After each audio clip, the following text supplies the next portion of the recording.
ಅಂತಿಮದ ಆರಂಭ ಈ ಒಂದು ಕಾರ್ಯಕ್ರಮಕ್ಕೆ ಮತ್ತೊಮ್ಮೆ ನಿಮ್ಮೆಲ್ಲರಿಗೂ ಕೂಡ ಸ್ವಾಗತ. ನಾವು ಕಳೆದ ಸಂಚಿಕೆಯಲ್ಲಿ ಕ್ರಿಸ್ತ ವಿರೋಧಿಯ ಕುರಿತಾಗಿ, ಕ್ರಿಸ್ತ ವಿರೋಧಿಯ ಗುಣಲಕ್ಷಣಗಳ ಕುರಿತಾಗಿ, ಆಂಟಿ ಕ್ರಿಸ್ಟ್ ಯಾವ ರೀತಿಯಾಗಿ ಪ್ರಕಟವಾಗುತ್ತಾನೆ ಎಂಬುದಾಗಿ ಕೇಳಿ, ಅದಾದ ನಂತರವಾಗಿ ನಾವು ಕಡೆಯದಾಗಿ ದೇವರ ಸಭೆಯು ಈ ಒಂದು ಸಮಯದಲ್ಲಿ ಯಾವ ರೀತಿಯಾಗಿ ಸಿದ್ಧವಾಗಬೇಕೆಂಬುದಾಗಿ ನಾವು ಕೇಳಿ ತಿಳಿದುಕೊಂಡ್ವಿ. ಈ ಒಂದು ಸಂಚಿಕೆಯಲ್ಲೂ ಕೂಡ ನಾವು ಸಭೆ ಯಾವ ರೀತಿಯಾಗಿ ದೇವರ ಬರುವಿಕೆಯಲ್ಲಿ ಸಿದ್ಧವಾಗಬೇಕೆಂಬುದಾಗಿ ಕೇಳಿ ತಿಳಿದುಕೊಳ್ಳೋಣ ಬನ್ನಿ. Praise Lord brother. Praise Lord. ಹೇಗಿದ್ದೀರಾ ಬ್ರದರ್? ಚೆನ್ನಾಗಿದ್ದೀನಿ ಬ್ರದರ್. ನಾವು ಕಳೆದ ಸಂಚಿಕೆಯಲ್ಲಿ ಬಹಳ ಅದ್ಭುತವಾಗಿ ಆಂಟಿ ಕ್ರೈಸ್ಟ್ ಕುರಿತಾಗಿ ನೋಡಿದ್ವಿ. ಸೊ ನಾವು ಕಡೆಯದಾಗಿ ನಿಮಗೆ ನಾನು ಪ್ರಶ್ನೆ ಕೇಳಿದೆ ಏನಂದ್ರೆ, ಈ ಒಂದು ಈ ಕ್ರಿಸ್ತ ವಿರೋಧಿಯ ಕುರಿತಾಗೆಲ್ಲ ತಿಳಿದುಕೊಂಡ್ವಿ. ಈ ಒಂದು ಸಮಯದಲ್ಲಿ ಸಭೆ ಯಾವ ರೀತಿಯಾಗಿ ಸಿದ್ಧವಾಗಬೇಕೆಂಬುದಾಗಿ ನಾನು ಕೇಳಿದಾಗ ನೀವು ಹೇಳಿದ್ರಿ, ಸಭೆ ಈ ಒಂದು ಸಮಯದಲ್ಲಿ ಯಾವಾಗಲೂ ಕೂಡ ರೆಡಿ ಆಗಿರಬೇಕು. ನಾಳೆ ನಾವು ನಾಡಿದ್ದು ಅನ್ನೋ ರೀತಿಯಲ್ಲಿ ಪೋಸ್ಟ್ಪೋನ್ ಮಾಡದೆ ನಾವು ಯಾವಾಗಲೂ ಕೂಡ ದೇವರ ಬರುವಿಕೆಯಲ್ಲಿ ಸಿದ್ಧವಾಗಿರಬೇಕೆಂಬುದಾಗಿ. ಸೊ ಅದನ್ನು ಬೇಸ್ ಮಾಡಿ ನಾನು ನಿಮ್ಮ ಹತ್ರ ಒಂದು ಪ್ರಶ್ನೆ ಕೇಳಬೇಕೆಂಬುದಾಗಿ ಬಯಸ್ತೇನೆ. ನಾವು ಮತ್ತಾಯನ ಬರೆದ ಸುವಾರ್ತೆ 24ನೇ ಅಧ್ಯಾಯ 36ನೇ ವಾಕ್ಯದಿಂದ ನಾವು ಓದುತ್ತಾ ಬರುವುದಾದ್ರೆ, ದೇವರು ಕೂಡ ಏನ್ ಹೇಳ್ತಾರೆ ಅಂದ್ರೆ, ಮನುಷ್ಯ ಕುಮಾರನು ಪ್ರತ್ಯಕ್ಷನಾಗುವ ಕಾಲ ತಿಳಿಯದೇ ಇರುವುದ ಕಾರಣದಿಂದ ನೀವು ಯಾವಾಗಲೂ ಎಚ್ಚರವಾಗಿರಬೇಕೆಂಬುದಾಗಿ ಹೇಳುವಾಗ, ದೇವರಲ್ಲಿ ಪರ್ಟಿಕ್ಯುಲರ್ ಆಗಿ ಫಸ್ಟ್ ವಾಕ್ಯದಲ್ಲಿ ನೋಹನ ಪ್ರತ್ಯಕ್ಷತೆಯು ಹೇಗಿರುವುದೋ ಮನುಷ್ಯ ಕುಮಾರನ ಕಾಲು ಹಾಗಿರುವುದೆಂಬುದಾಗಿ, ನೋಹನ ಕುರಿತಾಗಿ ಟೈಮ್ ಕುರಿತಾಗಿ ಇನ್ಸಿಡೆಂಟ್ ಬರ್ಬೇಕಾದ್ರೆ ದೇವರು ಪರ್ಟಿಕ್ಯುಲರ್ ನೋಹನ ಕುರಿತಾಗಿ ಹೇಳ್ತಾರೆ. ಸೊ ಅದರ ಕುರಿತಾಗಿ ನೀವು ವಿವರಿಸುವುದಾದ್ರೆ ಬಹಳ ಅನುಕೂಲವಾಗಿರುತ್ತೆ. ಮತ್ತಾಯ 24, 36, 37, 38ರಲ್ಲಿ ನೋಹ ಕಾಲದಲ್ಲಿ ಹೆಂಗ್ ನಡೆಯುತ್ತೋ ಅದೇ ರೀತಿ ಮನುಷ್ಯ ಕುಮಾರನ ಕಾಲದಲ್ಲಿ ನಡೆಯುತ್ತೆ ಎಂಬುದಾಗಿ ಬರೆಯಲ್ಪಟ್ಟಿದೆ. ಅಂದರೆ ಹಳೆ ಒಡಂಬಡಿಕೆಯ ಸಂಭವ ಪ್ರತಿ ಕಾರ್ಯಗಳು ಒಂದೊಂದು ಕಾಲಘಟ್ಟಕ್ಕೆ ಇರುವಂತದ್ದಾಗಿದೆ. ನಾನು ನನ್ನ ಪರ್ಸನಲ್ ಒಪಿನಿಯನ್ ಇದನ್ನ ಹೆಂಗ್ ನೋಡ್ತೀನಿ ನಾನು ಅಂತ ಕೇಳಿದಾದರೆ, ಆದಾಮನಿಂದ ಆರಂಭಿಸಿ ಪ್ರಕಟಣೆ ಪ್ರವಾದಿ ಗ್ರಂಥ ಮುಗಿಬೇಕಾದ್ರೆ ಒಂದು ಸೈಕಲ್ ಬಂದು ಮುಗಿಯುತ್ತೆ. ಈ ರೀತಿ ಆರಂಭವಾಗಿ ಯೇಸುವಿನಲ್ಲಿ ಹೋಗಿ ಮತ್ತೆ ರಿವರ್ಸ್ ಆಗುತ್ತೆ ಎಲ್ಲ ಕೂಡ. ಈಗ ಬಂದು ಆದಾಮನಿಂದ ಆರಂಭಿಸಿ ಕೊಲ್ಯಾಪ್ಸ್ ಆಗ್ತಾ ಬರ್ತಾ ಇದೆ. ಎಲ್ಲವೂ ಕೂಡ ಬಂದು ತಪ್ಪಾಗಿ ಹೋಗ್ತಾ ಇದೆ, ಒಂದು ಸ್ಥಳದಲ್ಲಿ ಬಂದು ನಿಲ್ಲುತ್ತೆ. ಈಗ ಯೇಸು ಸರಿ ಮಾಡಲು ಆರಂಭಿಸ್ತಾರೆ. ಈಗ ತಪ್ಪಾದೆಲ್ಲವನ್ನ ಸರಿಯಾಗ್ತಾನೆ ಬರುತ್ತೆ. ಕಡೆಯದಾಗಿ ಆದಾಮನು ತೋಟದ ಒಳಗೆ ಯಾವ ರೀತಿ ಇದ್ದನೋ ಆ ಸ್ಥಳಕ್ಕೆ ಬಂದು ನಿಲ್ಲುತ್ತೆ. ನೀವು ನೋಡೋದಾದ್ರೆ 2ನೇ ಅಧ್ಯಾಯದಲ್ಲಿ ಮೊದಲಿಗಿತ್ತಿನ ಉಂಟು ಮಾಡ್ತಾರೆ. ಇಲ್ಲಿ ನೋಡೋದಾದ್ರೆ 21ನೇ ಅಧ್ಯಾಯದಲ್ಲಿ ಮೊದಲಿಗಿತ್ತಿನ ಉಂಟು ಮಾಡ್ತಾರೆ. 1ನೇ ಅಧ್ಯಾಯದಲ್ಲಿ ಎಲ್ಲ ಆರಂಭವಾಗುತ್ತೆ. ಇಲ್ಲಿ 22ನೇ ಅಧ್ಯಾಯದಲ್ಲಿ ಎಲ್ಲ ಮುಗ್ದೋಗುತ್ತೆ. ಒಂದು ಅಧ್ಯಾಯ ಹೋಗಿ ಮೊದಲಗಿತ್ತಿ ಒಳಗೆ ಬರಬೇಕು, ಮೊದಲಗಿತ್ತಿ ಬಂದು ಒಂದು ಅಧ್ಯಾಯದಲ್ಲಿ ಎಲ್ಲ ಮುಗ್ದೋಗುತ್ತೆ. ಸೊ ಚೆನ್ನಾಗಿ ಗಮನಿಸಿ ನೋಡೋದಾದ್ರೆ ಆರಂಭವಾಗಿದ್ದರ ಎಂಡಲ್ಲಿ ನೀವು ನೋಡಬಹುದಲ್ಲಿ. ಹಾಗಾದ್ರೆ ನಮಗೆಲ್ಲವೂ ರಿವರ್ಸ್ ಆಗಿ ಮಾರ್ಪಡುತ್ತೆ. ಹಾಗಾದ್ರೆ ರಿವರ್ಸ್ ಪ್ರಾಸೆಸ್ನಲ್ಲಿ ನಮ್ಮ ಕಾಲಘಟ್ಟ ನೋವ ಕಾಲಕ್ಕೆ ಬಂದಿದೆ. ನೋಹ ಕಾಲದಲ್ಲಿ ನಡೆದ ಸಂಭವ ಅಲ್ಲ, ನಮ್ಮ ಕಾಲಘಟ್ಟದಲ್ಲಿ ನಡೆಯುತ್ತೆ. ಆದರೆ ಏನಂದ್ರೆ, ನೋಹ ಕಾಲದಲ್ಲಿ ನಡೆದದ್ದು ಈ ಕಾಲದಲ್ಲಿ ಸ್ಪಿರಿಚುವಲ್ ನಡೆಯುತ್ತೆ. ಲೋಕ ರೀತಿಯ ಕೆಲವೊಂದು ಕಾರ್ಯಗಳು ನಡೆಯುತ್ತೆ. ಅದೇ ಅಲ್ಲಿ ಹೇಳ್ತಾರೆ. ಅದನ್ನು ಅರ್ಥ ಮಾಡ್ಕೋಬೇಕು ಅಂದ್ರೆ ಆದಿಕಾಂಡ ಪುಸ್ತಕ 5ನೇ ಅಧ್ಯಾಯ 6ನೇ ಅಧ್ಯಾಯಕ್ಕೆ ನಾವು ಹೋಗಬೇಕು. 7ನೇ ಅಧ್ಯಾಯದಲ್ಲಿ ಜಲಪ್ರಳಯ ಬರುತ್ತದೆ. ಸೊ ಈ ಮೊದಲ 2 ಅಧ್ಯಾಯದಲ್ಲಿ ನೋವನ್ನ ನೋಡ್ತೀವಲ್ಲಿ. ನೋಹನಿಗೆ 600 ವರ್ಷವಾದ, ನೋಹನಿಗೆ 500 ವರ್ಷ ಆದಾಗ ಶಾಮ್ ಹಾಮ್ ಯೆಪೆತವರನ್ನ ಅವನು ಪಡೆದನೆಂಬುದಾಗಿ ನಾವು 5ನೇ ಅಧ್ಯಾಯದಲ್ಲಿ ಓದುತ್ತೇವೆ. 6ನೇ ಅಧ್ಯಾಯದಲ್ಲಿ ನೋವ ಬಗ್ಗೆ ಬರೆಯಲ್ಪಟ್ಟಿದೆ. ಸೊ ಈ ನೋವ ಕಾಲದಲ್ಲಿ ಏನಿತ್ತು ಎಂಬುದಾಗಿ ನಾವು ನೋಡುವುದಾದರೆ, ದೇವರು ಕೆಲವೊಂದು ಕಾರ್ಯವನ್ನು ಬಹಳ ಗುರುತಾಗಿ ಹೇಳಿದ್ದಾರೆ. ಒಂದು ಬಂದು ಭೂಮಿ ಕೆಡುಕಿನಿಂದ ತುಂಬಲ್ಪಟ್ಟಿದೆ ಎಂಬುದಾಗಿ ಹೇಳುತ್ತಾರೆ. ಅಂದರೆ ದೇವರು ಬಂದು ಭೂಮಿಯನ್ನ 1ನೇ ಅಧ್ಯಾಯ ಕಡೆಯ ವಾಕ್ಯದಲ್ಲಿ ದೇವರು ಉಂಟು ಮಾಡಿದ್ದ ಎಲ್ಲವನ್ನ ಕಂಡರು, ಒಳ್ಳೆಯದೆಂಬುದಾಗಿ ಕಂಡರು, ಎಲ್ಲ ಚೆನ್ನಾಗೇ ಇತ್ತು. ಅದುವೇ ನೀವು ಬಂದು 6ನೇ ಅಧ್ಯಾಯದಲ್ಲಿ ದೇವರು ಹೇಳುವಾಗ ಭೂಮಿ ಕೆಡುಕಿನಿಂದ ತುಂಬಿತು, ಒಳ್ಳೆಯದಾಗಿರುವ ಭೂಮಿ 100% ಏನಾಗಿದೆ, ಕೆಟ್ಟದಾಗಿ ಮಾರ್ಪಟ್ಟಿದೆ. ಈಗ ಯೇಸು ಕ್ರಿಸ್ತನ ನಂತರ ಮೊದಲ ಶತಮಾನದಿಂದ ಓದುವುದಾದರೆ ಸ್ವಲ್ಪ ಸ್ವಲ್ಪವಾಗಿ ಗಾಸ್ಪಲ್ ಹೋಗಿ ರಿವೈವಲ್ ಬಂದು ಭೂಮಿಯಾದದ್ದು ಒಂದು ಒಳ್ಳೆಯ ಸ್ಥಿತಿಯಲ್ಲೇ ಇತ್ತು. ಅನಂತರ ಹೋಗ್ತಾ ಹೋಗ್ತಾ ಹೋಗ್ತಾ ಭೂಮಿ ಈಗ ದುಷ್ಟವಾದ ಉಚ್ಚದಲ್ಲಿದೆ. 2 ತಿಮೋಥೆಯ ಪುಸ್ತಕ 3ನೇ ಅಧ್ಯಾಯ 1-2 ವಾಕ್ಯದಲ್ಲಿ ಓದಬೇಕಾದರೆ, ಕಡೆಯ ಕಾಲದಲ್ಲಿ ದುಷ್ಟ ಕಾಲಗಳು ಬರುತ್ತೆ ಎಂಬುದಾಗಿ ಓದುತ್ತೇವೆ. ಹೇಗೆಂದರೆ ಎಂಬುದಾಗಿ ನೋಡಬೇಕಾದರೆ, ಮನುಷ್ಯನು ಹಣದಾಸೆ ಉಳ್ಳವರು, ಸ್ವಾರ್ಥ ಚಿಂತಕರು, ಈ ರೀತಿಯಾಗಿ ಒಂದು ದೊಡ್ಡ ಲಿಸ್ಟೇ ಅಲ್ಲಿ ಬರೆಯಲ್ಪಟ್ಟಿದೆ. ಅದರಿಂದ ಭೂಮಿ ತುಂಬಲ್ಪಟ್ಟಿರುತ್ತೆ. ಈಗ ಭೂಮಿಯ ಒಂದು ಬಹಳ ಮುಖ್ಯವಾಗಿ ವಿಷಯ ನೋಡೋದಾದರೆ ಕೆಡುಕಿನಿಂದ ತುಂಬಲ್ಪಟ್ಟಿರುತ್ತೆ. ಕೆಡುಕು ಅಂದರೆ ಯಾವ ರೀತಿ ಅಂತ ನೋಡುವುದಾದರೆ, ನೀವು 2 ತಿಮೋಥಿ 2ನೇ ಅಧ್ಯಾಯ 2 ತಿಮೋಥಿ 3ನೇ ಅಧ್ಯಾಯ 1-2 ವಾಕ್ಯವನ್ನು ಓದಬೇಕಾದ್ರೆ, ಆ ಸ್ಥಳದಲ್ಲಿ ಹಾಗೆ ಈ ಲೋಕ ಬಂದು ಒಂದು ಕ್ರಮವಿಲ್ಲದೆ ಮನುಷ್ಯನು ಸ್ವಾರ್ಥ ಚಿಂತಕನಾಗಿ, ಹಣದಾಸೆ ಉಳ್ಳವನಾಗಿ, ಬಡಾಯಿ ಕೊಚ್ಚಿಕೊಳ್ಳುವನು, ವಿಧೇಯತೆ ಉಳ್ಳದವರಾಗಿ, ಕಠಿಣವಾಗಿ, ಈಗ ಭೂಮಿ ಹಾಗೆ ಇದೆ ನೋಡಿ. ಟೋಟಲ್ ಭೂಮಿ ಕೂಡ ಆಲ್ಮೋಸ್ಟ್ ದೇವರು ಹೇಳಿದಂತಹ ಜನಗಳನ್ನ ಬಿಟ್ಟು ಅವತ್ತು ನೋಹ ಅವನ ಕುಟುಂಬ 8 ಮಂದಿ ಮಾತ್ರ. ಆ ರೀತಿಯಾಗಿಯೇ ಒಂದು ಚಿಕ್ಕ ಗುಂಪು, ಒಂದೊಂದು ಊರಾಗಿರ್ಬೋದು, ಸಭೆಯಾಗಿರ್ಬೋದು, ಚಿಕ್ಕ ಗ್ರೂಪ್ ಗಾಡಿಗಿದೆ. ಉಳಿದ ಹಾಗೆ ನೀವು ನೋಡುವುದಾದರೆ ಪೂರ್ಣವಾಗಿ ಭೂಮಿ ಕೆಡುಕಿನ ಉಚ್ಚಘಟ್ಟದಲ್ಲಿದೆ. ಅಂದರೆ ಸ್ವಭಾವ ಪ್ರೀತಿ ಇಲ್ಲ. ದೇವರು ಹೇಳ್ತಾರೆ, ಆ, ಕಡೆಯದಾಗಿ ಪ್ರೀತಿ ತಣ್ಣಗಾಗಿ ಹೋಗುತ್ತದೆ ಎಂಬುದಾಗಿ. ಈ ಲೋಕದಲ್ಲಿ ಇರುವುದರಲ್ಲಿ ಬೆಸ್ಟ್ ಪ್ರೀತಿ ಯಾವುದು ಅಂತ ಕೇಳಿದರೆ ತಾಯಿಯ ಪ್ರೀತಿ. ಹೌದು. ಸತ್ಯವೇದ ಹೇಳುತ್ತದೆ, ಗರ್ಭದ ಬಾಲಕನನ್ನು ಸ್ತ್ರೀಯಾದವಳು ಮರೆಯುತ್ತಾಳೆ ಎಂಬುದಾಗಿ. ಆದರೆ ಇವತ್ತು ನೋಡುವುದಾದರೆ ತಾಯಿ ಮಗುವನ್ನು ಮರೆಯುವುದು ಸರ್ವಸಾಧಾರಣವಾಗಿದೆ. ಹೌದು. ಇಲ್ವಾ?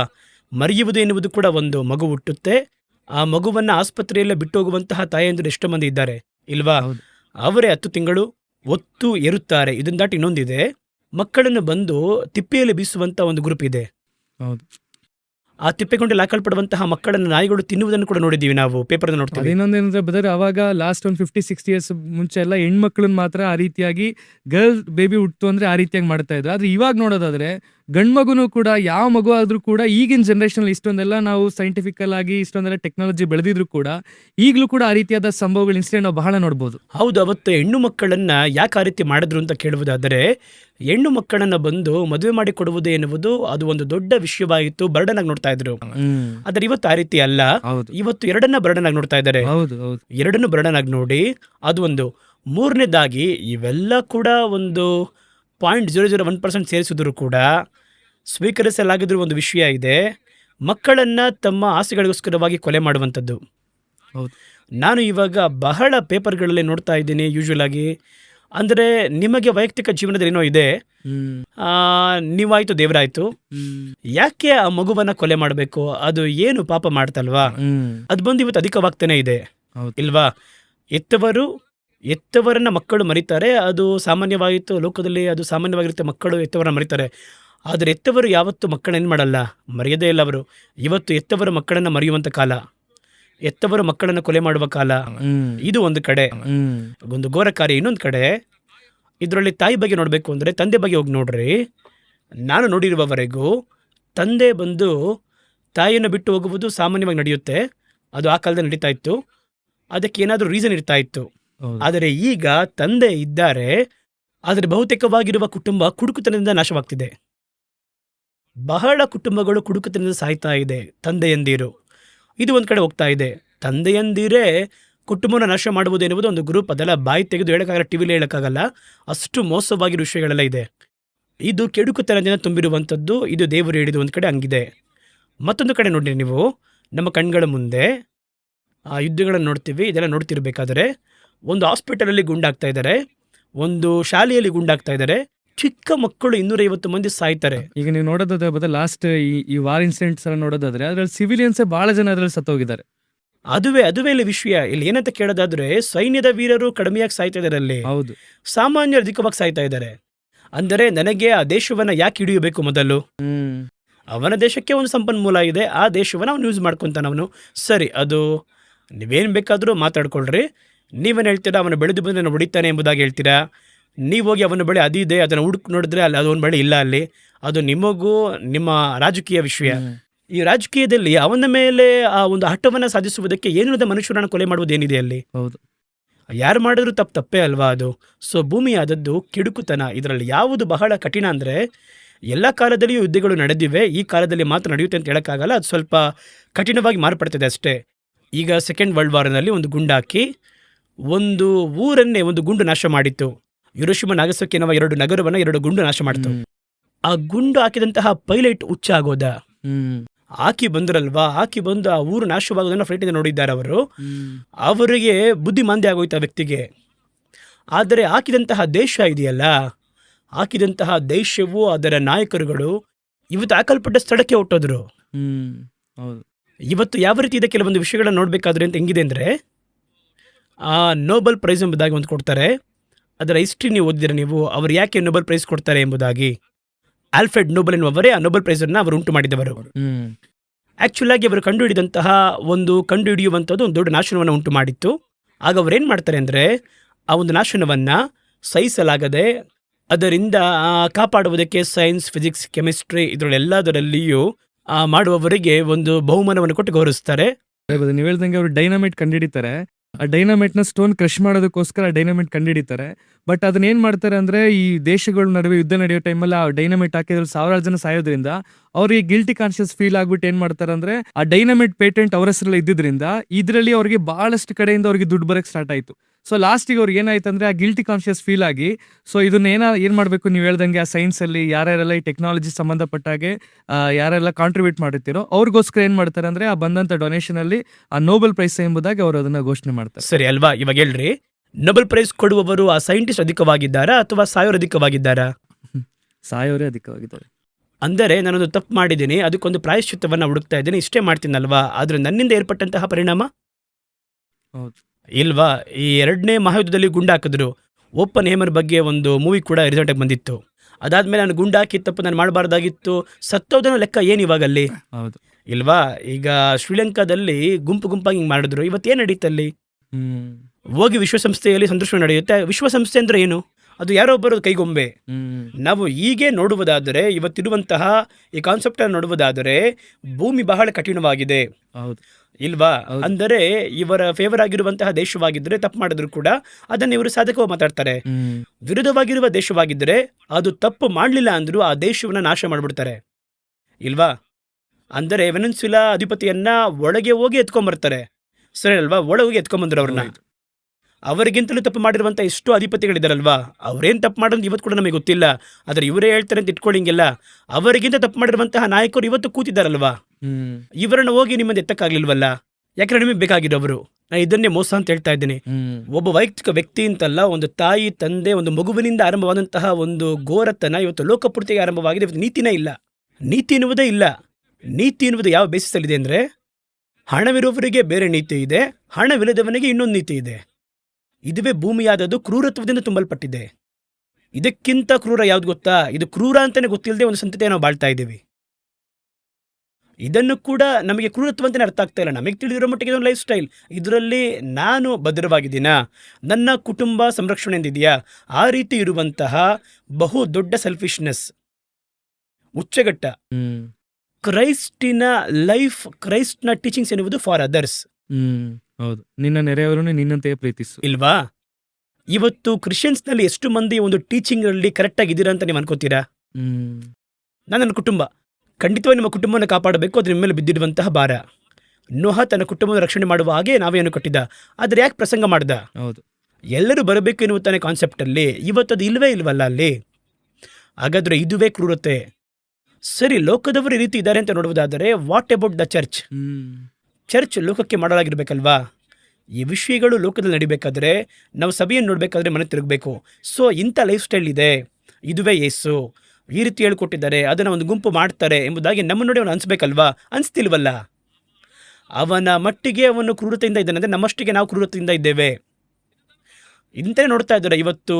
ಅದುವೇ ಇವತ್ತು ಏನಾಡಕ್ಕೆ ಬರ್ತಿದ್ದೀನಿ ಅಂತ ಹೇಳಿದ್ರೆ, ಭೂಮಿ ನೋಹನ ಕಾಲಕ್ಕಿಂತ ಮೋಸವಾದ ಸ್ಥಳದಲ್ಲಿದೆ. ಅವತ್ತು ಬಂದು ಕೃಪೆ ಎನ್ನುವುದು ಒಂದಿಲ್ಲ. ದೇವರು ಬಂದು ಕೃಪೆಯುಳ್ಳವರಾಗಿದ್ದಾರೆ. ದೇವರ ಕಣ್ಗಳಲ್ಲಿ ನೋವನಿಗೆ ಕೃಪೆ ಸಿಕ್ಕಿತ್ತು. ಕೃಪೆಯುಳ್ಳವರಾಗಿದ್ದಾರೆ, ಅದರ ಭಿನ್ನಾಭಿಪ್ರಾಯ ಇಲ್ಲ. ಅದರ ಯೇಸುವಿನ ರಕ್ತ ಸುರಿಸಲ್ಪಟ್ಟಂತ ಕೃಪೆ ಅವರಿಗೆ ಸಿಗಲಿಲ್ಲ. ಆ ಕಾಲಘಟ್ಟದಲ್ಲಿ ಇದ್ದಂತಹ ಕ್ರೂರತ್ವಕ್ಕಿಂತ ಈ ಕಾಲದಲ್ಲಿ ಕ್ರೂರತ್ವ ಅಧಿಕವಾಗಿದೆ. ಎರಡನೇದಾಗಿ, ನೀವು ಅದೇ 6ನೇ ಅಧ್ಯಾಯ ಆದಿಕಾಂಡದಲ್ಲಿ ನೋಡೋದಾದರೆ, ಕ್ರಮವಿಲ್ಲದಾಗಿತ್ತು, ಕೆಟ್ಟದಾಗಿ ತುಂಬಲ್ಪಟ್ಟಿತ್ತು, ಕ್ರಮ ಎನ್ನುವುದು ಇರಲಿಲ್ಲ. ಕ್ರಮವಿಲ್ಲದಂದ್ರೆ ಏನು? ನಾವು ಇದನ್ನು ಓದಬೇಕಾದ್ರೆ ನನಗೆ ಸತ್ಯವೇದದಲ್ಲಿ ದೇವರು ಹೇಳ್ಕೊಟ್ರು, ಕರ್ತನ 6 ದಿನಗಳಲ್ಲಿ 6 ಕಾರ್ಯವನ್ನು ಉಂಟು ಮಾಡ್ತಾರೆ. 6 ಸೃಷ್ಟಿಯ ಕಾರ್ಯವು ಇವತ್ತು ಕ್ರಮವಿಲ್ಲದೆ ಇದೆ. ದೇವರು ಉಂಟು ಮಾಡೋದು ಎಲ್ಲವೂ ಏನಾಗಿದೆ? ಕ್ರಮವಿಲ್ಲದೆ ಇದೆ. ಇವಾಗ ದೇವರು ಏನು ಮಾಡ್ತಾರೆ? ಈರುಳಿಗೂ ಬೆಳಕಿಗೂ ವ್ಯತ್ಯಾಸವನ್ನು ಉಂಟು ಮಾಡಿದ್ರು. ಬೆಳಕಿಗೆ ಹಗಲೆಂದು, ಈರುಳಿಗೆ ಕತ್ತಲೆಂದು ಕರೆದರು. ಇವತ್ತು ನೀವು ಹಗಲನ್ನ ಈರುಳಾಗಿ, ಈರುಳನ್ನ ಹಗಲಾಗಿ ಮಾಡಕ್ಕೆ ನೋಡ್ತಿದ್ದೀರಲ್ವಾ? ಇಲ್ವಾ? 104ನೇ ಕೀರ್ತನೆ ಹೇಳುತ್ತೆ, ಮನುಷ್ಯನು ಬೆಳಗ್ಗೆ ಹೋಗಿ ಸಾಯಂಕಾಲ ಮನೆಗೆ ಬರಬೇಕು, ನೈಟ್ ನಿದ್ದೆ ಮಾಡಬೇಕು ಅಂತ. ಇವತ್ತು ನೈಟ್ ಹೊರಗೋಗಿ ಕೆಲಸ ಮಾಡಿ ಬೆಳಗ್ಗೆ ಬಂದು ನಿದ್ದೆ ಮಾಡ್ತಿದ್ದೀರಲ್ವಾ? ಹೌದು. ಇದು ಕ್ರಮವಿಲ್ದಿರೋದಲ್ವಾ? ದೇವ್ರು ಹೇಳ್ತಾರೆ ಯೆರೆಮೀಯದಲ್ಲಿ, ಹಗಲಿಗೂ ಈರುಳಿಗೂ ನಾನು ಉಂಟು ಮಾಡಿರುವಂತಹ ನಿಬಂಧನೆಯನ್ನು ಮಾರ್ಪಡಿಸಿದ್ರೆ ನಿನಗೆ ನಾನು ಇದನ್ನು ಮಾಡ್ತೀನಿ ಎಂಬುದಾಗಿ ದೇವ್ರು ಹೇಳ್ತಾರಲ್ಲಿ. ಇವತ್ತು ಆ ನಿಬಂಧನೆ ಮಾರ್ಪಟ್ಟಿದೆ ಅಲ್ವಾ? ಹಗಲಿಗೂ ಈರುಳಿಗೂ ಇರುವಂತ ನಿಬಂಧನೆ. ಅಮೆರಿಕದಲ್ಲಿರೋರು ಅಮೆರಿಕ ಕೆಲಸ ಮಾಡ್ತಾರೆ, ಹಗಲಲ್ಲಿ ಅವ್ನು ನೈಟಲ್ಲಿ ನಿದ್ದೆ ಮಾಡಬೇಕು. ಇಂಡಿಯಾದಲ್ಲಿರೋರು ನೈಟ್ ಅಮೆರಿಕಗೋಸ್ಕರ ಕೆಲಸ ಮಾಡ್ತಾವನೆ, ಹಗಲು ನಿದ್ದೆ ಮಾಡ್ತಾರೆ. ಇವ್ರೇನು ಹೇಳ್ತಾರಲ್ಲಿ? ನಿದ್ದೆ ಮಾಡ್ತೀವಿ. ಹೌದು. ಇದು ಕ್ರಮ ಅಲ್ಲ ಅಂತ ಗೊತ್ತಿಲ್ವಾ ಅವರಿಗೆ? ಗೊತ್ತಿಲ್ಲ. ನೀವು ಹೋಗಿ ಹೇಳಿದ್ರೆ ಇವತ್ತು ಹುಚ್ಚ ನೀವು ಇವತ್ತು. ಆದರೆ ನಾವು ಹುಚ್ಚ ಅಂತ ಹೇಳ್ತೀವಲ್ವಾ? ಇವರೆಲ್ಲರನ್ನು ನೋಡಿ 40 ವಯಸ್ಸಲ್ಲಿ ಹಾರ್ಟ್ ಅಟ್ಯಾಕ್ ಬರುತ್ತೆ. ಹೌದು. 40 to 50 ಒಳಗೆ ಹಾರ್ಟ್ ಅಟ್ಯಾಕ್ ಬರುತ್ತೆ. ಇಂಥ ವ್ಯಕ್ತಿಗಳಲ್ಲಿ ನೋಡಿ ಸಂತಾನಹೀನತೆ ಅಧಿಕವಾಗಿದೆ. ಇಂಥ ವ್ಯಕ್ತಿಗಳ ಲೈಫಲ್ಲಿ ನೋಡಿ ಅವರಿಗಿರುವಂತಹ ದೇಹ ಬಾಧೆ ಇದೆಲ್ಲ ಅಧಿಕವಾಗಿದೆ. ಡಿಪ್ರೆಷನ್ ಜಾಸ್ತಿ ಇರುತ್ತೆ. ಡಿಪ್ರೆಷನ್ ಜಾಸ್ತಿ, ಸ್ಟ್ರೆಸ್ ಜಾಸ್ತಿ, ಕ್ಯಾನ್ಸರ್ ಜಾಸ್ತಿ. ಒಂದು ಸಿದ್ಧ ಡಾಕ್ಟರ್ ಹೇಳಿದ್ರು, ಅವರ ಒಂದು ಆ ಸ್ಪೀಚಲ್ಲಿ ಅವ್ರು ಹಿಂಗೆ ಹೇಳ್ತಾರೆ, ಅವರು ಮನುಷ್ಯನು ಬಂದು 11 o'clock ಮಲಗಬೇಕು, 11 ಅಷ್ಟೊಳಗೆ ಮಲಗಬೇಕು. ಅವನು ಮಾರ್ನಿಂಗ್ 3ವರೆಗೂ ಖಂಡಿತ ನಿದ್ದೆ ಮಾಡಬೇಕು. ಯಾಕೆ ಅಂತ ಕೇಳುವುದಾದರೆ 11ಗಿನ ಮುಂಚೆ ಮಲಗಬೇಕು, 3 ಆದಮೇಲೆ ಎದ್ದೊಳಬೇಕು. ಏನು ರೀಸನ್ ಅಂತ ಕೇಳುವುದಾದರೆ ಅವ್ರು ಹೇಳಿದ ಸ್ಪೀಚೆಲ್ಲ ನೋಡಿದ್ದು, ಅವ್ರು ಹೇಳ್ತಾರೆ 11 to 3 ಎನ್ನುವುದು ನಮ್ಮ ಕಣ್ಗಳಲ್ಲಿ ಮೆಲನಿನ್ ಎನ್ನುವಂತಹ ಒಂದು ದ್ರವ್ಯ ಬರುತ್ತೆ, ಅದಕ್ಕೆ ಆಲ್ಟರ್ನೇಟೇ ಇಲ್ವಂತೆ, ಅದು ಪ್ರಾಕೃತಿಕವಾಗಿ ಬರುತ್ತೆ. ಈ ಪ್ರಾಕೃತಿಕವಾಗಿ ಉತ್ಪತ್ತಿಯಾಗುವಂಥ ಮೆಲನಿನ್ ಯಾವಾಗ ಉತ್ಪತ್ತಿಯಾಗುತ್ತೆ ಅಂದರೆ ಕಣ್ಮುಚ್ಚಿ ಕತ್ತಲಿದಿರಬೇಕಾದ್ರೆ ಅದು ಉತ್ಪತ್ತಿಯಾಗುತ್ತೆ. ಅದು ಉತ್ಪತ್ತಿಯಾಗುವುದು ಬಂದು ನಮ್ಮ ಬಾಡಿಯಲ್ಲಿ ಇರುವಂತಹ ಬಹಳ ದೊಡ್ಡ ರೋಗ ನಿರೋಧಕ ಶಕ್ತಿಯಂತೆ, ಪ್ರತ್ಯೇಕವಾಗಿ ಕ್ಯಾನ್ಸರ್ಗೆ. ನಿದ್ದೆ ಮಾಡದ ವ್ಯಕ್ತಿಗಳಿಗೆ ಬಹಳ ಬಲಹೀನತೆ ಉಂಟಾಗುತ್ತೆ ಅಂತ ಈ ರೀತಿ ಹೇಳ್ತಾರೆ. ಈ ಒಂದು ಸೆಟಪ್ನ ಯಾರು ಉಂಟು ಮಾಡಿಟ್ಟಿರುವುದು? ಗಾಡ್ ಸುಂದರವಾಗಿ ರೆಡಿ ಮಾಡಿಟ್ಟಿದ್ರು. ದೇವರ ಆರಂಭದಲ್ಲಿ ರೆಡಿ ಮಾಡಿದ್ದಾರೆ. ದೇವರ ವಾಕ್ಯ ಹೇಳುತ್ತೆ ನಿದ್ರೆಯನ್ನು ಉಂಟು ಮಾಡಿದೆ ಅಂತ. ಹೌದು ಇಲ್ವಾ? ನಿದ್ರೆ ಎನ್ನುವುದನ್ನ ಅವರೇ ಮನುಷ್ಯನೊಳಗೆ ತರ್ತಾರೆ. ಇನ್ನು ವಾಕ್ಯ ಹೇಳುತ್ತೆ ಕರ್ತೃ ತನ್ನ ಪ್ರಿಯಾದವರಿಗೆ ನಿದ್ರೆಯನ್ನು ಕೊಡ್ತಾರೆ ಎಂಬುದಾಗಿ. ಒಬ್ಬ ಮನುಷ್ಯನು ಅವನ ದೇಹ ಸರಿಯಿಲ್ಲ ಅಂದ್ರೆ ನಿದ್ದೆ ಇಲ್ಲ ಅಂತ ಅರ್ಥ. ಡಾಕ್ಟರ್ ಕೇಳುವಂತ ಮೊದಲ ಪ್ರಶ್ನೆ, ಚೆನ್ನಾಗಿ ನಿದ್ದೆ ಮಾಡ್ತಾ ಇದ್ದೀರಾ, ಹೊಟ್ಟೆ ಹಸುವಾಗುತ್ತೆ, ಎರಡು ಕೇಳ್ತಾ ಇರ್ತಾನೆ. ಹಾಗಾದ್ರೆ ಆ ನಿದ್ರೆ ಒಂದು ಕ್ರಮವಿಲ್ಲದಿರುವ ಕಾರ್ಯ ಇವತ್ತು. ಹಾಗೆ 1 ಗಂಟೆವರೆಗೂ ಫೋನ್ ನೋಡೋದು, ಮತ್ತೆ ಬೆಳಗ್ಗೆ 8 ಗಂಟೆವರೆಗೂ ನಿದ್ದೆ ಮಾಡೋದು. ಕೆಲವರು ಭೂಮಿ ಕ್ರಮವಿಲ್ಲದೆ ಆಗಿದೆ, ನೈಟ್ ಪೂರ್ತಿ ಗಾಡಿ ಓಡುತ್ತೆ, ನೈಟ್ ಪೂರ್ತಿ ಫ್ಲೈಟ್ ಆರುತ್ತೆ. ನಮ್ಮ ಲೈಫ್ ಸ್ಟೈಲ್ ಕೂಡ ಮಾರ್ಪಟ್ಟಿದೆ. ಇವತ್ತನ್ನ ಮಾರ್ಪಡಿಸಕ್ಕಾಗಲ್ಲ ಅಂತ ಇಟ್ಕೊಳ್ಳಿ. ಸಾಧ್ಯವಾಗುವವರೆಗೂ ನಮ್ಮಿಂದ ನಾವೇನ್ ಮಾಡಕ್ ಸಾಧ್ಯ? ರೆಡಿ ಮಾಡ್ಕೊಂತೀವಿ. ಆದ್ರೆ ಈಗ ನಾನು ಹೇಳುತ್ತಿರುವುದು ಇದು ಕ್ರಮವಿಲ್ಲದಿರುವ ಕಾರ್ಯ ಅಂತ ಅವರಿಗೆ ಗೊತ್ತಿದೆಯಾ ಅನ್ನೋದೇ ಪ್ರಶ್ನೆ. ಗೊತ್ತಿಲ್ಲ ಅವರಿಗೆ. ಸರಿ, ದೇವರು 2ನೇ ದಿನದಲ್ಲಿ ನೀರೆಲ್ಲ ಒಂದು ಕಡೆ ಸೇರಲ್ಲಿ, ಒಣನೆಲ್ಲ ಕಾಣಿಸಲಿ ಅಂತ ಹೇಳ್ತಾರೆ. ಸಮುದ್ರಕ್ಕೆ ಹೇಳ್ತಾರೆ ಇದನ್ನ ದಾಟಿ ಬರಬೇಡ ನೀನು. ಸರಿ ಅಲ್ವಾ? ನೀವು ಮಣ್ಣನ್ನ ಸಮುದ್ರ ಒಳಗಾಗ್ತಿರಲ್ಲ, ಹೆಸರೇನದಕ್ಕೆ? ರಿಕ್ಲೇಮ್ ಲ್ಯಾಂಡ್ ಅಂತ ಹೇಳ್ತೀರಾ. ಅದು ಹಾಗೆ ಒಳಗೆ ತಳ್ಳಿ ಇದು ಮಾಡ್ತೀರ ಅದನ್ನ. ಸರಿ, ಒಂದು ಸಿಂಪಲ್ ಲಾಜಿಕ್ಗೆ ಬ್ರದರ್, ಈ ಕಡೆ ನೀರನ್ನ ತಳ್ಳಿದ್ರೆ ಆ ಕಡೆ ಏನಾಗುತ್ತೆ? ಈ ಕಡೆ ಪ್ರೆಷರ್ ಕೊಟ್ಟು ನೀರನ್ನ ತಳ್ಳಿದ್ರೆ ಅದು ಆ ಕಡೆ ಎಷ್ಟು ಬೇಕಾದ್ರೂ ಇರಲಿ, ಎಷ್ಟು ಕಿಲೋಮೀಟರ್ ಬೇಕಾದ್ರೂ ಇರಲಿ, 1000 ಕಿಲೋಮೀಟರ್ ಇರಲಿ, ಇಲ್ಲಿ ಕೊಡುವಂಥ ಪ್ರೆಷರಲ್ಲಿ ಹೋಗಲ್ವಾ? ಹೋಗುತ್ತೆ ತಾನೆ. ಹಾಗಾದ್ರೆ ಆ ಕಡೆ ಸುನಾಮಿ ಬರುತ್ತೆ ಅಲ್ವಾ? ಇಲ್ವಾ? ಮತ್ತೆ ಸುನಾಮಿ ಬಂದ್ರೆ ದೇವರನ್ನ ಬೈಕೊಂಡ್ರೆ ಏನ್ ಅರ್ಥ ಅಲ್ಲಿ? ದೇವರಿದ್ರೆ ಯಾಕೆ ಸುನಾಮಿ ಬರುತ್ತೆ? ದೇವರ ನಿಮಗೆ ರೀಕ್ಲೇಮ್ ಲ್ಯಾಂಡ್ ಮಾಡಕ್ಕೆ ಹೇಳಿದ್ರು. ನೀವು ಎಷ್ಟೊಂದು ಲ್ಯಾಂಡ್ ಇಟ್ಕೊಂಡಿದ್ರೆ ಆ ಲ್ಯಾಂಡ್ ಎಲ್ಲ ಏನು ಮಾಡದೆ ಬೀಚಲ್ಲಿ, ಸೀ ಶೋರ್ ಅಲ್ಲಿ ತಾನೇ ನಿನಗೆ ಟೂರಿಸ್ಟ್ ಸ್ಪಾಟ್ ಇದೆ ಅಲ್ಲಿ. ಇದನ್ನ ನೀವು ದೇವ್ರ ಈ ಥರ ಮಾಡಕ್ಕೆ ಹೇಳಿದ್ರು ನಿಮ್ಗೆ. ಆ ರೀತಿ ಅವರು ಸಮುದ್ರ ತೀರದಲ್ಲಿ ದೇವರು ಬಂದು ನೀರು ಒಳಗೆ ಬರದೇ ಇರುವುದಕ್ಕೆ ಮರಗಳನ್ನ ಇಟ್ಟರು, ಮಣ್ಣು ಹಾಕಿ ಇಟ್ಟಿದ್ದಾರೆ. ಬಹಳ ಬೀಚಲ್ಲಿ ದೊಡ್ಡ ದೊಡ್ಡ ಪೆಬಲ್ಸ್ ಇರುತ್ತೆ, ಅಲ್ಲಿ ಏನೋ ಒಂದನ್ನು ಹಾಕಿ ದೇವರು ಸರಿ ಮಾಡಿದ್ದಾರೆ. ನೀವೇನ್ ಮಾಡ್ತೀರಾ? ಎಲ್ಲವನ್ನ ರಿಮೂವ್ ಮಾಡಿ ಅಲ್ಲೇ ಬಂದು ಥೀಮ್ ಪಾರ್ಕ್ ಇಡ್ತೀರಾ, ಅಲ್ಲೇ ಬಂದು ಸೀಶೋರ್ ಇಟ್ಟು ಅಲ್ಲಿ ಮನೆ ಕಟ್ತೀರಾ. ನೀವು ಸಿ ವ್ಯೂ ಎಂಬುದಾಗಿ ಇಡ್ತೀರಾ, ಸ್ಟಾರ್ ಹೋಟೆಲ್ಸ್ನ ಕಟ್ತೀರಾ. ಮಣ್ಣನ್ನು ತೆಗೆದು ಒಳಗೆ ತಳ್ಳಿ ತಳ್ಳಿ ತಳ್ಳಿ ಎಲ್ಲವನ್ನ ಮಾಡ್ತೀರಾ. ಅದು ಕ್ರಮವಿಲ್ಲದಿರೋ ಕಾರ್ಯ ಅಲ್ವಾ? 3ನೇ ದಿನ ಗಿಡ ಮರಗಳನ್ನ ಉಂಟು ಮಾಡಿದ್ರು. ಗಿಡ ಮರಗಳನ್ನು ಉಂಟು ಮಾಡಬೇಕಾದ್ರೆ ದೇವರು ಎಲ್ಲವನ್ನ ಬೀಜ ಸಮೇತವಾಗಿ ಉಂಟು ಮಾಡಿದ್ದಾರೆ. ಬೀಜ ಉಳಿದನ್ನ ಸೇವಿಸಿರಿ ಎಂಬುದಾಗಿ 1:29 ಹೇಳ್ತಾರೆ. ನೀವು ಸೀಡ್ಲೆಸ್ನ ಉಂಟು ಮಾಡಿದ್ದೀರಾ. ಒಂದಕ್ಕೂ ಒಂದು ಟೈಮ್ ಇಟ್ಟಿದ್ದಾರೆ. ಮಗು ಹುಟ್ಟುವುದಕ್ಕೆ 9 ತಿಂಗಳು, ಕರೆಕ್ಟ್ ಅಲ್ವಾ? ಒಂದು ಮಗು ಹುಟ್ಟುವುದಕ್ಕೆ 9 ತಿಂಗಳು, ಒಂದು ತೆಂಗಿನ ಮರ ಬೆಳೆಯುವುದಕ್ಕೆ ಇಷ್ಟು ತಿಂಗಳು, ಎಲ್ಲದಕ್ಕೂ ಒಂದು ಇಟ್ಟರಲ್ವಾ? ನೀವು ಬೇಗ ಮಾಡಬೇಕು ಅಂತ ತೀರ್ಮಾನಕ್ಕೆ ಬಂದ್ರಲ್ವಾ? ಇಲ್ವಾ? 9 ತಿಂಗಳಲ್ಲಿ ಹುಟ್ಟಬೇಕಾಗಿರುವ ಮಗು 7 ತಿಂಗಳಲ್ಲಿ ಹುಟ್ಟಿದ್ರೆ ಏನದಕ್ಕೆ? Premature baby. 7 ತಿಂಗಳಲ್ಲಿ ಮಗು ಹುಟ್ಟಿರುತ್ತೆ. ಅದಕ್ಕೆ ಬಹಳ ಅಂಗಗಳು ಸರಿಯಾಗಿ ಬೆಳೆದಿರೋದಿಲ್ಲ. ಅದನ್ನು ಇನ್ಕ್ಯುಬೇಟರ್ ಇಡಬೇಕು, ಭದ್ರವಾಗಿ ನೋಡ್ಕೋಬೇಕು. ಹೆಚ್ಚು ಕಡಿಮೆ ಅಂದ್ರೆ ಇನ್ನೊಂದು 6 ವೀಕ್ಸ್ ಆದ್ರೂ ಇಡಬೇಕು. ಒಂದು 6 ವೀಕ್ಸ್ ಕಡಿಮೆಯಾಗಿ ಹುಟ್ಟಿದ್ರೆ ಆ ಮಗು ಬಾಧೆಗೆ ಒಳಗಾಗುತ್ತಲ್ವಾ? ಹೌದಲ್ವಾ? 1 ವರ್ಷ 6 ವರ್ಷ ಬೆಳೆಯಬೇಕಾಗಿರುವ ಮರವನ್ನ 6 ತಿಂಗಳಲ್ಲಿ ಬೆಳೆಸ್ತೀಯ ಅಂದ್ರೆ ಅದಕ್ಕೆ ಹೆಸರು ಜಿಮೋ ಪ್ರಾಡಕ್ಟ್, ಜೆನೆಟಿಕಲಿ ಮಾಡಿಫೈಡ್ ಆರ್ಗನ್. ಕೇಳಿದ್ರೆ ನೀವು ಹೇಳ್ತೀರಾ, ಇಲ್ಲ ಇಷ್ಟೊಂದು ಜನಗಳಿಗೆ ಈ ರೀತಿ ಇದ್ರೆ ನಿಮ್ಗೆ ಯಾವ ರೀತಿ ಮಾಡಕ್ಕೆ ಹೇಳಿದ್ರು? ಹೆಚ್ಚು ಕಡಿಮೆ 6000 ವರ್ಷದಿಂದ ಜನಗಳಿಗೆ ಎಲ್ಲ ಇತ್ತು. ಈಗ 100 ವರ್ಷದಲ್ಲಿ ಜನಗಳಿಗೆ ಏನು ಇಲ್ಲದೆ ಹೋಗಿದೆಯಾ? ಇಲ್ವಾ? 4ನೇ ದಿನ ದೇವರು ಸೂರ್ಯ ನಕ್ಷತ್ರವನ್ನು ಉಂಟು ಮಾಡಿದ್ರು. ಆರ್ಟಿಫಿಷಿಯಲ್ ಸನ್ಯಾಕ ಉಂಟು ಮಾಡಿದ್ರಿ. ದೇವರು ಹೇಳಿದರು ಯೆಶಾಯದಲ್ಲಿ, ಮನುಷ್ಯನ ವಾಸಸ್ಥಳಕ್ಕೆ ಭೂಮಿಯನ್ನು ಕೊಟ್ಟಿದ್ದಾರೆ ಅಷ್ಟೇ ಅಲ್ವಾ? ನೀವು ಯಾಕೆ ಚಂದ್ರನಿಗೆ ಹೋಗಿ ಬದುಕ್ತೀನಿ ಅಂತ ಹೇಳ್ತೀರಾ? ಅದನ್ನ ಹೇಳ್ತಾ ಇದಾರೆ ಬಿಟ್ರೆ ಇದುವರೆಗೆ ಯಾರು ಹೋಗಲ್ಲ, ಒಬ್ರು ಜೀವನ ಯಾವತ್ತೂ ಆಗಲ್ಲ ಬಿಡಿ. ಆಮೇಲೆ ಮಂಗಳ ಗ್ರಹಕ್ಕೆ ಮಾರ್ಸ್ಗೆ ಹೋಗ್ತೀನಿ ಅಂತ ಹೇಳ್ತೀರಾ, ಇನ್ನೊಂದು ಗ್ರಹವನ್ನು ರೆಡಿ ಮಾಡ್ತೀನಿ ಅಂತ ಹೇಳ್ತೀರಾ. ಇದೇ ಭೂಮಿಯಲ್ಲಿ ಎಷ್ಟು ಸ್ಥಳವನ್ನ ಫಿಲ್ ಮಾಡದೇ ಇದೀವಿ ಇನ್ನು. ಎಷ್ಟೋ ಸ್ಥಳವಿದೆ. ನೀವು ಪ್ರತ್ಯೇಕವಾದ ಏರಿಯಾ ಒಳಗೆ ಸಿವಿಲೈಸೇಷನ್ನ ಉಂಟು ಮಾಡಿ ಅದರಲ್ಲಿ ಬಿಲ್ಡಿಂಗ್ನ ಮೇಲೆ ಮೇಲೆ ಮೇಲೆ ಕಟ್ಟಿ ಅಲ್ಲೇ ಇದ್ರೆ ಬಿಟ್ಟರೆ ಖಾಲಿ ಏರಿಯಾ ಎಷ್ಟೊಂದು ಜಾಗ ಇದೆ, ಫಿಲ್ ಮಾಡ್ಬೇಕು ಅನಿಸ್ತಿರಲ್ವ ನಿಮಗೆ? ಹೌದು. ಚಂದ್ರನಿಗೆ ಹೋಗಿ ಆಕ್ಸಿಜನ್ನೇ ಇಲ್ಲ ಅಂತ ನೀವೇ ಹೇಳ್ತಾ ಇದ್ದೀರಾ ಅಲ್ಲಿ. ಈಗ ಆರ್ಟಿಫಿಷಿಯಲ್ ಸನ್ನ ಉಂಟು ಮಾಡ್ತಾರೆ, ಜರ್ಮನಿನೂ ಉಂಟು ಮಾಡ್ತಾ ಇದೆ, ಚೈನಾನು ಉಂಟು ಮಾಡ್ತಾ ಇದೆ. ಈ ಆರ್ಟಿಫಿಷಿಯಲ್ ಸನ್ನು ಆರ್ಟಿಫಿಷಿಯಲ್ ಚಂದ್ರನಲ್ಲಿ ಬದುಕ್ತೀನಿ ಎನ್ನುವುದು ಮನುಷ್ಯನಷ್ಟು ಬಾಳಿಸುತ್ತದು. ಚಂದ್ರನಲ್ಲಿ ಬಾಳಕ್ಕಾಗಲ್ಲ ಅಂತ ಕಂಡಿಡ್ದಾಯ್ತು. ಈಗ ಮಾರ್ಸ್ಗೆ ಹೋಗಿದ್ದೀರಾ, ಅಲ್ಲಿ ಮಾರ್ಸ್ನಲ್ಲಿ ಬಾಳಿಸ್ತೀನಿ ಎಂಬುದಾಗಿ ಅಲ್ಲೂ ಒಂದಿನ ಇಲ್ಲ ಅಂತ ಹೇಳ್ತೀರಾ ನೀವು. ಯಾಕೆಂದ್ರೆ ಬೈಬಲ್ ಹೇಳುತ್ತೆ, ನೀನು ಆಕಾಶಕ್ಕೆ ಏರಿ ನಕ್ಷತ್ರಗಳ ನಡುವೆ ಗೂಡನ್ನು ಕಟ್ಟಿದೆ, ಅಲ್ಲಿಂದ ಕೆಳಗೆ ದಬ್ಬುವೆ ನಿಮ್ಮದು 9 ಕನ್ಫರ್ಮ್ ಅದೇ ಆಗುತ್ತೆ ಅಂತ ಇಟ್ಕೊಳ್ಳಿ. ನೀವು 4 ದಿನ ಉಂಟು ಮಾಡಿದ ಎಲ್ಲವನ್ನ ನಾಶ ಮಾಡಿದ್ದೀರಾ. ದೇವರು ನಕ್ಷತ್ರವನ್ನು ಉಂಟು ಮಾಡಿದ್ರು, ಸ್ಯಾಟಲೈಟ್ ಹೋಗಿ ನಿಲ್ಲಿಸಿದ್ರು ನೀವು ಅಲ್ಲಿ. ಈಗ ಸ್ಯಾಟಲೈಟ್, ನೀವು ಸ್ಯಾಟಲೈಟ್ ಏನಂತ ಹೇಳ್ತೀರಾ, ಅದನ್ನು ಒಳ್ಳೆದಕ್ಕೆ ಉಂಟು ಮಾಡಿದ್ದೇವೆ, ನಾವು ಬಂದು ಆ ಬಿರುಗಾಳಿ ನೋಡುವುದಕ್ಕೆ, ನಾವು ಸುನಾಮಿ ಕಂಡುಹಿಡಿಯುವುದಕ್ಕೆ, ಎಜುಕೇಷನ್ ಪರ್ಪಸ್ಗೆ ಇವೆಲ್ಲ ಮಾಡಿದ್ರಲ್ವಾ. 6000 ವರ್ಷಗಳಿಂದ ಎಜುಕೇಷನ್ ಇಲ್ಲದೇ ಇತ್ತಾ? ಜನಗಳು ಅರಿವಿಲ್ಲದೆ ಇದ್ರಾ? 200 ವರ್ಷನೇ ಬುದ್ಧಿವಂತನ ಇವನು? ಸರಿ, ನೀವು ಉಂಟು ಮಾಡಿದ್ರಿ ಅಲ್ವಾ.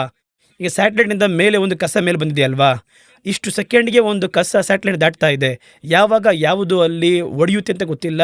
ಮುಂಚಿತವಾಗಿ ಮೀಟರ್ಸ್ ಆಸ್ಟ್ರಾಯ್ಡ್ಸ್ ಎಲ್ಲ ಇದೆ ಅಲ್ಲಿ. ಇದರಲ್ಲಿ ಸ್ಯಾಟಲೈಟ್ನಿಂದ ಏರ್ಪಟ್ಟಿರುವಂತಹ ವೇಸ್ಟೇಜ್ ಇದೆ ಅಲ್ವಾ, 6 ಲಕ್ಷಗಳು ಇದೆ ಮೇಲೆ ಅಲ್ಲಿ. ಹೌದು. ಈಗ ಅದರಿಂದ ಉಂಟಾಗುವಂಥ ಪರಿಣಾಮವನ್ನು ಯಾರು ತರ್ತಾರೆ? ಅದನ್ನೇನು ಕ್ಲೀನ್ ಮಾಡ್ತೀರಾ ನೀವು? ಮುಂಚಿತವಾಗಿಯೇ ನೀವು ಭೂಮಿಯಲ್ಲಿರುವುದೆಲ್ಲವನ್ನು ಅಡ್ವಾನ್ಸ್ ಹೆಸರಲ್ಲಿ ಹೋಗಿ ಇವಾಗ ನೀವೇ ಏನು ಹೇಳ್ಬಿಟ್ರಲ್ಲಿ, ನಡ್ಕೊಂಡು ಹೋಗ್ತಿದ್ದ ಮನುಷ್ಯ ಅವನು ಯಾವ ವಿಧದಲ್ಲಿಯೂ ಏನೂ ಇಲ್ಲದೆ ಆರೋಗ್ಯವಾಗಿದ್ದ. ಅನಂತರ ಅವನು ವಾಹನವನ್ನು ಕಂಡುಹಿಡಿದ, ಮರವನ್ನು ಕಡ್ದಾಕ್ತಾ ಆಕ್ಸಿಜನ್ ಹೋಯಿತು. ಆಮೇಲೆ ಪೆಟ್ರೋಲ್ನ ಕಂಡುಹಿಡಿದ್ದು, ಕಾರ್ಬನ್ ಡೈಆಕ್ಸೈಡ್ ಅಧಿಕವಾಗಿ ಇವಾಗ ದೊಡ್ಡದಾಗಿದೆ ಅದು.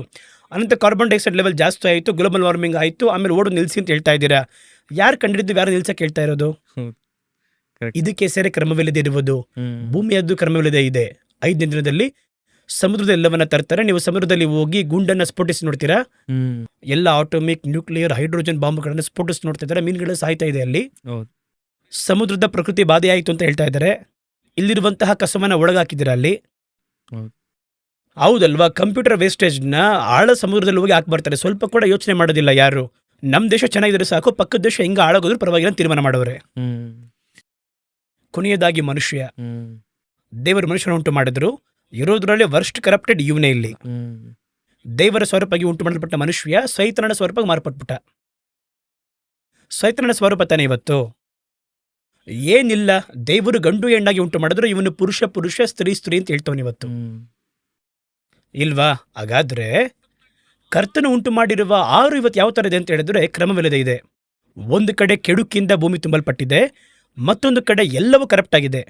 ಅಷ್ಟು ಕೂಡ ಕರಪ್ಟ್ ಆಗಿದೆ. ನೀವು ಮೆಡಿಸಿನ್ ಯೂಸ್ ಮಾಡ್ತೀರಾ ಅಲ್ವಾ, ಸೈಡ್ ಎಫೆಕ್ಟ್ ಇಲ್ಲದ ಮೆಡಿಸಿನ್ ಇದೆಯಾ? ನಾನು ಪಾರಂಪರ್ಯ ಮೆಡಿಸಿನ್ ಬಿಟ್ಬಿಡಿ, ನೀವು ಹೇಳುವಂಥ ಮೆಡಿಸಿನ್ಸ್ನಲ್ಲಿ ಸೈಡ್ ಎಫೆಕ್ಟ್ ಇಲ್ಲದ ಮೆಡಿಸಿನ್ ಇದೆಯಾ? ಪೇನ್ ಕಿಲ್ಲರ್ ನುಂಗ್ತೀವಿ ಅಂತ ಹೇಳಿದ್ರೆ, ಫಾರ್ ಎಕ್ಸಾಂಪಲ್, ಅದು ನುಂಗದಷ್ಟು ಪೇನ್ ಕಮ್ಮಿ ಆಗುತ್ತೆ, ಬಟ್ ಇನ್ನೊಂದು ಕಡೆ ಕಿಡ್ನಿ ಫೇಲ್ಯೂರ್ ಆಗುತ್ತೆ. ಅವರೇ ಪೇನ್ ಕಿಲ್ಲರ್ ಅಧಿಕವಾಗಿ ಹಾಕ್ಬೇಡಿ ಅಂತ ಹೇಳ್ತಾರೆ. ಅವ್ರು ಹೇಳ್ತಾರೆ ಪೇನ್ ಕಿಲ್ಲರ್ಸ್ ಬಹಳ ಹಾಕ್ಬೇಡಿ, ಒಂದು ಮಾತ್ರೆ ಏನು ಹಾಕ್ಬೇಕಾದ್ರೆ ಜೊತೆಗೆ ಇನ್ನೊಂದು ಮಾತ್ರೆ ಏನು ಕೊಡ್ತಾರೆ. ಸೈಡ್ ಎಫೆಕ್ಟ್ ಆಗದೆ ಇರುವುದಕ್ಕೆ ಇದನ್ನು ಕೊಡ್ತಾರೆ. ಇದರಿಂದ ಏರ್ಪಡುವಂಥ ಸೈಡ್ ಎಫೆಕ್ಟು, ಈ ಕ್ಯಾನ್ಸರ್ ಸ್ವಸ್ಥಪಡಿಸಿ ನೋಡೋದಾದರೆ ಇದನ್ನು ಕೊಡ್ತಾರೆ, ಕೀಮೋ. ಆಮೇಲೆ ಒಬ್ಬರು ಕೇಳಿದೆ ಏನು ಅಂತ ಕೇಳಿದೆ, ಅದಕ್ಕಿಂತ ಇದು ಕ್ರೂರವಾದದ್ದು, ಅದಕ್ಕೋಸ್ಕರವಾಗಿ ಇದು ಅದನ್ನು ನಾಶ ಮಾಡುತ್ತಂತೆ. ಇದನ್ನು ಮಾಡಿದ ಕೂಡಲೇ ಕೂದಲು ಉದುರೋಗುತ್ತೆ. ಹೌದು, ಇದೇ ಥರನೇ ಎಲ್ಲದರಲ್ಲೂ ಇದೆ. ಹಾಗಾದರೆ ಈ ಒಂದು 6000 ವರ್ಷದಿಂದ ಇಲ್ಲದಿರುವಂತಹ ಮನುಷ್ಯ ಕುಲ ಸಂಧಿಸದೇ ಇರುವುದನ್ನು ಈ 100 ವರ್ಷ ಹೆಂಗೆ ಸಂಧಿಸ್ತಾ ಇದೆ? ಈ 120 ವರ್ಷ ಓವರಾಲ್ ಆಗಿ ಎಲ್ಲವನ್ನ ಆಲೋಚನೆ ಮಾಡ್ತಿದೆಯಲ್ಲ. ಆದರೆ ಇದುವೇ ಬುದ್ಧಿವಂತಿಕೆಯ ಕಾರಣ, ಇದುವೇ ಟೆಕ್ನಾಲಜಿ, ಇದು ಡೆವಲಪ್ಮೆಂಟ್. ನಾವು ಏನು ಮಾಯನ್ನು ಉಂಟು ಮಾಡಿಟ್ಟಿದ್ದೀವಿ ಅಂತ ಹೇಳಿದ್ರೆ, ನಮ್ಮ ಮೂಲ ಪಿತೃಗಳು ಅಷ್ಟು ಮಂದಿ ಮೂರ್ಖರು. ಈ 5800 ಇಯರ್ಸ್ ಆಗಿ ಬದುಕುತ್ತಿರುವಂತಹ ಎಲ್ಲರೂ ಮುಟ್ಟಾಳರು. ಈ 100 ವರ್ಷ ಬದುಕುವವರೇ ಬುದ್ಧಿವಂತರು. ಇಲ್ವಾ? ಸೈನ್ಸ್ ಅಂತ ಒಂದು ಬಂದದ ಮೇಲೆ ಬುದ್ಧಿವಂತ, ಯಾಕೆಂದ್ರೆ ಅಲ್ಲೂ ಸೈನ್ಸ್ ಇಲ್ಲದೆ ಇದ್ರು ಅವರೆಲ್ಲ ವರ್ಷಕ್ಕೆ 3 ಬಾರಿ ಮಳೆ ಸುರಿಯುತ್ತೆ ಅಂತ ಕಂಡಿಡಿಲಿಲ್ವಾ? ಹಸು ಮರಿಯಾಕದು ಕಂಡಿಡಿಲಿಲ್ವಾ? ಈಗ ಇವರಿಂದ ಕಟ್ಟಲಾಗದಿರುವಂಥ ಪಿರಮಿಡ್ನ ಎಷ್ಟು ವರ್ಷ ಹಿಂದೆ ಇವ್ರು ಕಟ್ಟಿಟ್ಟಿದ್ದಾರೆ ಅವರು. ಹೌದು, ಇಲ್ವಾ? ಕೂಡ ಎಷ್ಟೇ ಅವರು ಶೋಧನೆ ಮಾಡಿ ನೋಡಿದ್ರು ಕೂಡ ಗೊತ್ತಾಗ್ತಿಲ್ಲ ಅವ್ರಿಗೆ ಹೆಂಗೆ ಅವ್ರು ಕಟ್ಟಿದ್ರು ಅಂತ. ಹೆಂಗ್ ಕಟ್ಟೋದು ಅಂತ ಕಂಡಿಡಕ್ಕೆ ಆಗ್ತಾ ಇಲ್ಲ, ಇಲ್ಲಿವರೆಗೂ ಆಗ್ತಿಲ್ಲ ಅಲ್ವಾ? ಏನ್ ಬೇಕಾದ್ರೂ ತಗೊಳ್ಳಿ ನೀವು. ಮೆಕ್ಸಿಕೋಲ್ ಇರುವಂತ ಪಿರಮಿಡ್ ತಗೊಳ್ಳಿ, ಇನ್ನೂ ಅದನ್ನ ಮಾಡಕ್ಕೆ ಆಗ್ಲಿಲ್ಲ ಅಲ್ವಾ? ನೋಹ ಕಟ್ಟಿರುವಂತಹ ನಾವೇನ ಮತ್ತೆ ಕಟ್ಟುವುದಕ್ಕೆ ಎಷ್ಟು ವರ್ಷ ಆಯ್ತು? 1918 ಆದ್ಮೇಲೆ ಅದನ್ನ ಕಟ್ಟಕ್ಕಾಗಿದ್ದವರಿಂದ ಹೌದು. ನೋವು ಕಟ್ಟಿದ ನಾವೆಯನ್ನ ಆ ಸೈಜ್ ಇಲ್ಲ, ಅದನ್ನ ಕಟ್ಟಕ್ಕಾಗಲ್ಲ, ಎಷ್ಟೊಂದಿದೆ. ನೀವು ಬೈಬಲ್ ತಗೊಂಡು ಇಷ್ಟೆಲ್ಲ ಇದೆ ಅಲ್ವಾ, ಬಿಬ್ಲಿಕಲ್ ನೀವು ನೋಡಿ ಹ್ಮ್. ಇಲ್ವಾ? ಹ್ಮ್. ಒಂದು ಕುರಿ ಮರಿ ಹಾಕ್ಬೇಕಾದ್ರೆ ಈ ಕಲರಲ್ಲಿ ಮರಿ ಹಾಕ್ಬೇಕು ಅಂತೇಳಿ ಯಾಕೊಬ್ಬನ ಮರವನ್ನ ಕತ್ತರಿಸಾಕಿದ್ರು ಎಂಬುದಾಗಿ ಅಲ್ಲಿ ಬರೆಯಲ್ಪಟ್ಟಿದೆ. ಹ್ಮ್. ಅದು ಸಂಗಮಿಸುವಾಗ ಹಿಂಗ್ ಮಾಡಬೇಕು ಅಂತ ಹೇಳ್ತಾರೆ. ಇದು ಎಷ್ಟು ದೊಡ್ಡ ಸೈನ್ಸ್ ಅಲ್ವಾ ಅದು. ಹೌದು. ಅಲ್ಲಿ DNA ಮಾರ್ಪಡಿಸುವಂತ ಒಂದು ವಿಷಯ ಇವತ್ತು DNA ನಮ್ಮ ಕೈಲಿ ಮಾರ್ಪಡಿಸಕ್ ಆಗ್ತಿಲ್ವಲ್ಲ. ಅವ್ರು ಮಾರ್ಪಡಿಸ್ತಾರಲ್ಲ ಸ್ಥಳದಲ್ಲಿ ಕುಳಿತು. ಇವತ್ತು ನಾವು ಅಷ್ಟು ಮಂದಿ ಇಲ್ಲಿಂದ ಸ್ಯಾಟಲೈಟ್ ಬಿಡ್ತೀವಲ್ವಾ, ಬಿಟ್ಟು ಮೊದಲು ಏನು ಹುಡುಕ್ತೀವಿ? ಚಂದ್ರನಿಗೆ ಹೋದ್ರು ಸರಿ, ಮಾರ್ಸಿಗೆ ಹೋದ್ರು ಸರಿ, ಮೊದಲು ಏನು ಹುಡುಕ್ತೀವಲ್ಲ, ಏನಿದೆ ಅಂತ? ನೀರಿದೆಯಾ ಅಂತ ಹುಡುಕ್ತೀವಲ್ವಾ. ಇದನ್ನು ನಾವು 4,000 ವರ್ಷ ಹಿಂದೆ ನಾವೆಯಿಂದ ಒಂದು ಪಾರಿವಾಳವನ್ನು ಕಳಿಸಿ ನೀರಿದಿಂದ ಹುಡುಕಿದ್ವಿ ಭೂಮಿ ಮೇಲೆ. ಹೌದು. ಇವರು ಬಿಟ್ಟ ಸ್ಯಾಟಲೈಟ್ನ ಮತ್ತೆ ತರಕ್ಕಾಗಲ್ಲ. ಹ್ಮ್. ಅವ್ರು ಬಿಟ್ಟ ಸ್ಯಾಟಲೈಟ್ನ ಮತ್ತೆ ಹುಡುಕ್ ತಂದರು ಅವರು. ಹೌದು. ಎಷ್ಟು ಟೆಕ್ನಾಲಜಿ. ಹ್ಮ್. ಹಾಗಾದ್ರೆ ಮನುಷ್ಯ 4,000 ವರ್ಷದಿಂದ ಬುದ್ಧಿ ಇಲ್ಲದೆ ಇದ್ದ ಅಂದ್ರೆ ಅವನು ಬುದ್ಧಿವಂತಿಕೆ ಯಾವ ರೀತಿ ಇತ್ತು ಅಂದ್ರೆ, ದೇವರು ಪ್ರಕೃತಿ, ಅವನ ಪ್ರಕೃತಿ ಅಂತ ನಾವು ದೇವರು ಅಂತ ಹೇಳ್ತೀವಿ. ಆ ಪ್ರಕೃತಿ ದೇವರು ಕೊಟ್ಟದ್ದನ್ನ ನಾಶ ಮಾಡದೆ ಅವನು ಬುದ್ಧಿಯನ್ನು ಉಪಯೋಗ ಮಾಡ್ತಿದ್ದ. ಹೌದು. ಏಕೆಂದ್ರೆ ದೇವರು ಹೇಳುತ್ತಾರೆ, ಇದನ್ನ ಯಾವುದನ್ನ ನಾಶ ಮಾಡಬೇಡ, ನಿನ್ನ ಬಳಿ ಭದ್ರವಾಗಿ ಕೊಡ್ತಾ ಇದ್ದೇನೆ, just keep it and watch it. Hmm. ಪರಾಂಬರಿಸುವುದಕ್ಕೂ ಕಾಯುವುದಕ್ಕೂ ಹೇಳಿದರು, just keep it and watch it. Hmm. ಇದನ್ನ ಅಪ್ಗ್ರೇಡ್ ಮಾಡಬೇಡ ಅಂತ ಹೇಳಿದ್ರು. ನಾವೇ ಅಪ್ಗ್ರೇಡ್ ಮಾಡುವಂತ ಮಾಡಿ ಸ್ವಲ್ಪ ಸ್ವಲ್ಪ ಅಪ್ಗ್ರೇಡ್ ಮಾಡಿ ಇವತ್ತು ಇರುವುದರಲ್ಲಿ ವರ್ಸ್ಟ್ ಸಿನಾರಿಯೋ. ಹ್ಮ್. ಇವತ್ತು ಇಷ್ಟೊಂದು ಔಷಧಿ ಕಂಡಿಡಿದಿರಲ್ವಾ, ಆ ಔಷಧಿ ಮನುಷ್ಯನನ್ನ ಎಷ್ಟು ಕಾಪಾಡುತ್ತೆ. ನೀವು ಕಂಡುಹಿಡಿದಿರುವಂತಹ ಗುಂಡುಗಳು ಮನುಷ್ಯನ ಎಷ್ಟು ನಾಶ ಮಾಡುತ್ತೆ. ಯಾವ್ದು ಜಾಸ್ತಿ ಇವತ್ತು? ಮನುಷ್ಯನ ಅಳಿಸೋದೇ ಜಾಸ್ತಿ. ಗುಂಡುಗಳೇ ಜಾಸ್ತಿ. ಹ್ಮ್. ಹಾಗಾದ್ರೆ ಅವತ್ತು ಸರ್ವೆ ಒಂದು ಈ ರೀತಿ ಹೇಳ್ತಾರೆ, ಇವರು ಆಯುಧಗಳಿಗೆ ಖರ್ಚು ಮಾಡ್ತಾರಲ್ವಾ, ಅದರಲ್ಲಿ 30% ಕೊಟ್ಟರೆ ಸಾಕಂತೆ, 30% ಲೋಕಲ್ದಿರುವಂತಹ 800 ಕೋಟಿ ಜನಗಳಿಗೆ ಊಟ ಹಾಕ್ಬೋದಂತೆ 3 ವೇಳೆ ಕೂಡ. ಹ್ಮ್. ಹಾಗಾದ್ರೆ ಯಾಕೆ ಇಷ್ಟೊಂದು ಗುಂಡು? ಯಾಕೆ? ಇದುವೇ ಕ್ರೂರತೆ ಕ್ರಮವೆರೆದಿರುವುದು ನೋಹನ ಕಾಲಕ್ಕಿಂತ ಹಲವು ಪಟ್ಟು ದೊಡ್ಡದು. ಹ್ಮ್. ಇದನ್ನ ಬಂದು ಇವಾಗಿರುವ ಜನಗಳಿಗೆ ಇದು ಗೊತ್ತಿಲ್ಲ. ಯಾಕೆ ಅಂತ ಹೇಳಿದ್ರೆ ಅವತ್ತಿರುವಂತಹ ಜನಗಳಿಗೆ ಅವರು ಗ್ರಹಿಸದೇ ಇದ್ರು ಅದನ್ನ. ಹ್ಮ್. ಮ್ಯಾಥ್ಯೂ 24:38 ಅಲ್ಲಿ ಅವರು ಅದನ್ನ ಗ್ರಹಿಸ್ತಿಲ್ಲ ಇವತ್ತಿರುವವರಿಗೆ.